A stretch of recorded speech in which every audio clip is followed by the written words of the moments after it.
So yan mga pak-YouTube, meron tayong tatlong species ng toman.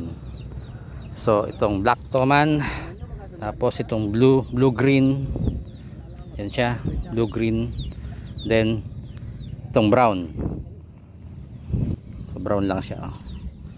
Gray na naghahalo siyang brown. Yan, sa tubig kasi kulay brown yan. Yan. So ayan. Yan, tama niya. Tapos ito. Yan ang likod niya. Compare natin yung ulo. So compare natin silang lahat. So halos pare-parehas lang ang ulo nila. Ay, teka lang ha. Parang hindi eh. Kasi ito flat. Ito flat. Yan na. Compare natin. Head to head natin yung ano na. Yun. So itong black toman medyo malaki ulo niya pag ganun. Tapos itong blue green patulis siya oh. Tapos itong brown patulis din siya na halos nahahawig dito sa black. Pero meron siyang ulbok dito. Compare naman dito wala. Dito wala din. So hindi ko alam kung ano, kung sa size ba nila bakit meron siyang parang bukol dito.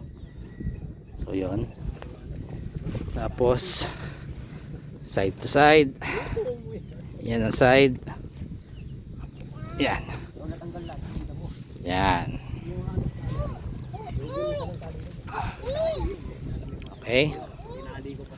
So mamaya titimbangin natin kung ano yung mga weight nila. So malamang itong brown tsaka itong black magkatimbang to. So ito mahaba lang siya na payat. Okay. So usually ang brown na nakikita ko malaki talaga ang brown. Hindi ko lang itong mga black kung malaki din sila laki ng brown. Pero usually itong mga maliliit tong species na to mahaba lang sila. Pero yung katawan nila slim lang siya oh. Parang dalag, slim lang siya. Tapos itong brown matataba talaga itong brown. So same kay black. Ang ganda nila oh. Okay. So yan mga kapak-YouTube, at least nakita nyo yung comparison ng tatlong species na nahuli natin yan. So ito lang kasi nahuli ko na una ko nahuli na black toman. So pure black talaga siya. Alright, thank you for watching mga kapak-YouTube. Bye bye.